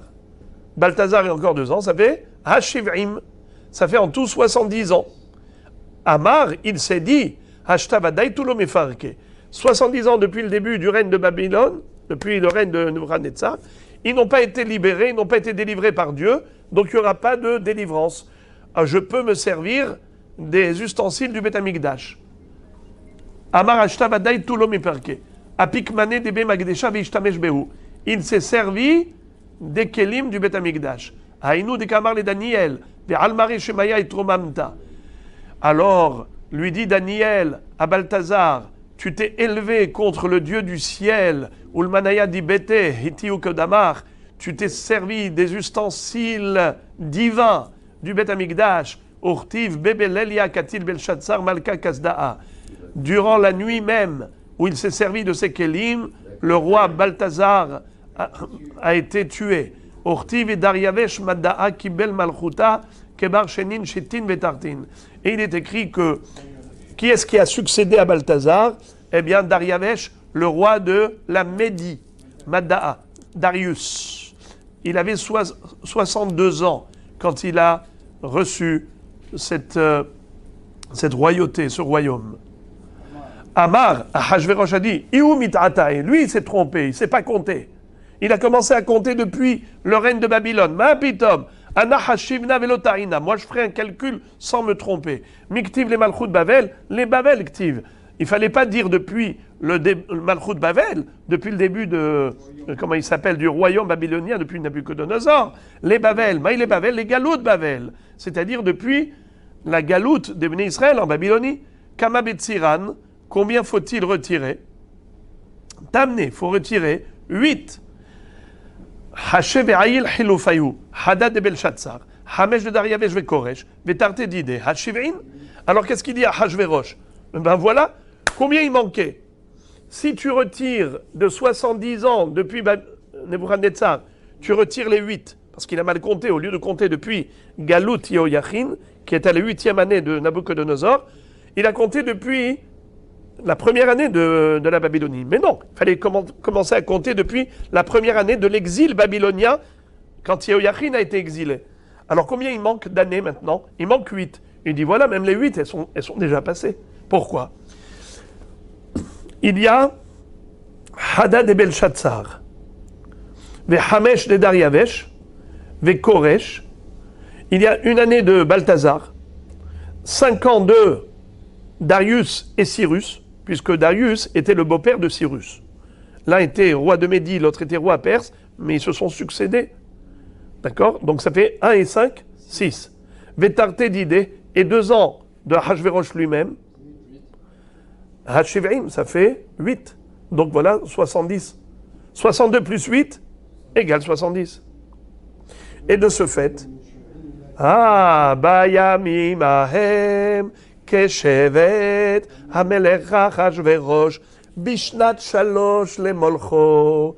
À la 3e année de son règne, on est déjà après les 2 ans où il a fait le calcul que Am Israël devait être délivré. Il n'a pas été délivré 70 ans après Galut Bavel. Kevan de Hazé de Malou Shivrim Velo Ifrouk, il a vu que 70 ans se sont écoulés, ils n'ont pas été délivrés. Amarashta Vadailo Toulom Efarke, c'est sûr qu'ils ne seront pas délivrés. Apik Mané de Magdesha Vishtamesh Beou, il a fait sortir les Kelim du Bet Amikdash et il s'en est servi. Ba Satan Veriket Benehem Ve'araget Vashti. Alors Ekadosh Baruch Hu, pour le punir, il a envoyé le Satan là-bas pour le chauffer, pour demander à Vashti, dans son état d'ivresse, qu'elle vienne dénudée. Et c'est comme ça qu'elle a refusé, il a tué, et quand il s'est réveillé, il a bien regretté. La Gemara demande vers Shapir Hashiv, a priori il avait raison, non? Il avait bien calculé. Comment ça se fait qu'on n'a pas été délivré après 70 ans? La Gemara dit, Inhu name mit'atae, dev'el elemimne mechorvot Yerushalayim. Car en effet, lui aussi il s'est trompé, car il aurait dû compter depuis Horvot Yerushalayim, c'est-à-dire non pas depuis le déplacement et l'exil de Yechonia, mais depuis la destruction du temple, mais Horvot Yerushalayim, c'est-à-dire 11 ans après Galut Yehoyachin, puisqu'on a dit que 11 ans après Yehoyachin, il y a eu quoi? La guerre contre Tzidkiyahu. Il avait tué Tzidkiyahu et il a détruit le Beth Amikdash. C'est à partir de ce moment-là qu'il faut compter les 70 ans. La Gemara dit ok, sauf, Kama Betsiran, Hatsere. Combien faut-il retirer de. Combien d'années ça fait? Ça fait 11 ans, n'est-ce pas? Ça fait 11 ans. Puisque entre la 7e année et la 18e année, ou bien 8e et 19e, ça fait 11 ans. Kama Betsiran, Hatsare. Iou Kamamalar, combien de temps lui il a régné?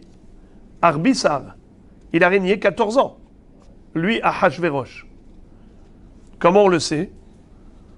Parce que Esther Amalka, quand on lit la Megillah, on voit que le Nes a eu lieu la 13e année du règne de Assuérus. Et l'année suivante, Esther Amalka a envoyé une lettre et un courrier à tous les juifs du monde de fixer la fête de Purim, les Doroth. Donc ça fait 14 ans. Donc, il n'y a pas eu de délivrance. Ioukamamalacha arbissar, be'arbissar dide, ib'el elimivne betamigdash, alamaktiv bedain betelat avidat betelaha dibirushalem, ve'ava batlaat shnat tartin emalchut daryavesh melech paras. Ça veut dire que on a eu le droit de reconstruire le Bet Amikdash que à l'époque de Daryavesh, le fils de Ahashverosh, ce qu'on appelle Darius II. Pas Darius I, Darius II. Il y a ceux qui disent que c'était carrément le fils de Esther Amalka. Alors, qu'elle a eu avec Ahashverosh. Alors ça veut dire que Ahashverosh lui-même n'a pas donné le droit de reconstruire. Pourtant lui, il avait régné pendant 14 ans. Et le Bet Amikdash n'a pas été reconstruit. On a donné le droit qu'après son règne, Darius II. Alors, comment est-ce possible? Si on fait le calcul, il manquait juste 11 ans. Son erreur, elle est de 11 ans. Et lui, il a régné 14 ans. Donc il y a 3 ans qui se sont écoulés depuis les 70 ans, depuis la destruction du temple. Et il n'y a pas eu encore de reconstruction. Comment ça se fait? Il y a eu 3 ans là. Amarava, Shani Mekutaot à vous. Rava dit, en fait, le calcul que tu fais, il est erroné, parce que toi, tu as calculé le nombre d'années en comptant pour chaque roi sa tranche du nombre d'années. Mais en réalité, il y a des années qui sont pour 2 rois en même temps. Dans la même année, on compte l'année pour le précédent et l'année pour le suivant. Alors, il ne faut pas dire tant d'années pour l'un, tant d'années pour l'autre, parce que la dernière année, elle était croisée. Tanya Namehachi, Ve'od Shana Heret le Bavel, Ve'amad Daryavesh, Ve'ishlima. C'est-à-dire que Daryavesh, il avait succédé à Balthazar, et on a compté la même année pour Belshazzar et pour Daryavesh. Nachon, Amarava Af Daniel Ta'abehai Hushbana, Dirti Bishnat Ahat le Molcho, Ani Daniel Binoti Basfarim, Mideka Amar Binoti Miklal Deta. Même Daniel lui-même, à un moment donné, s'est trompé et il avait dit j'ai cru que le Bet Amikdash devait être reconstruit, mais après ça, j'ai bien réfléchi, Binoti Basfarim, et j'ai vu que je m'étais trompé, j'ai compris le vrai calcul.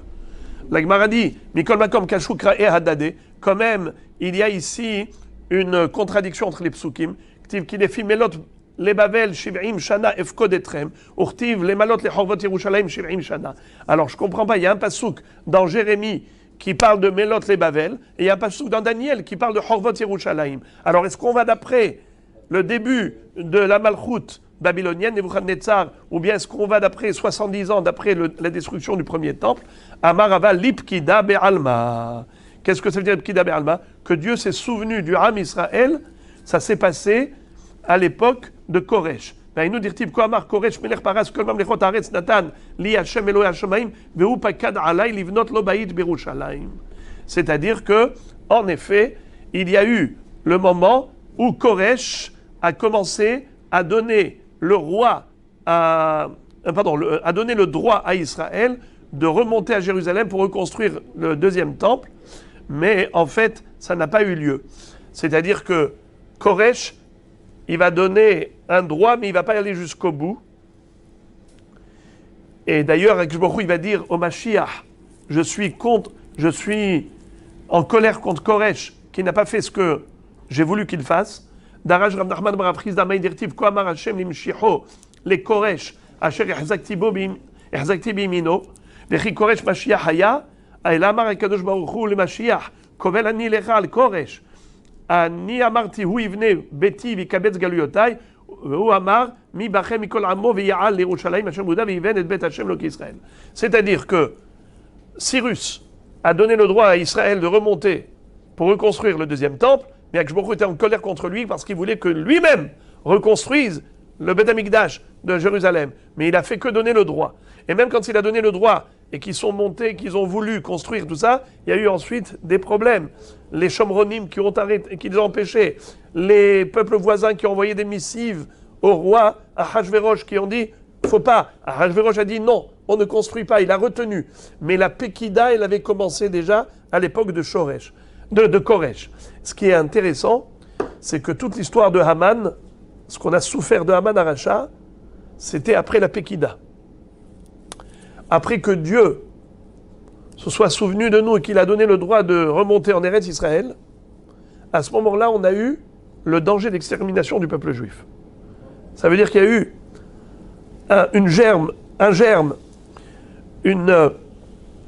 un début de renouveau en Eretz Israël,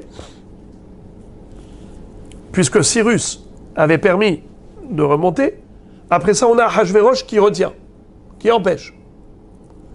Et là, on a le terroriste qui arrive, Haman Aracha, qui veut carrément tout décimer. Un roi perse qui veut empêcher l'évolution d'Israël et la reconstruction en voulant exterminer le peuple juif après que le peuple juif soit revenu sur sa terre. Vous voyez un peu l'histoire qui se répète ? Hein ? L'histoire est un éternel recommencement.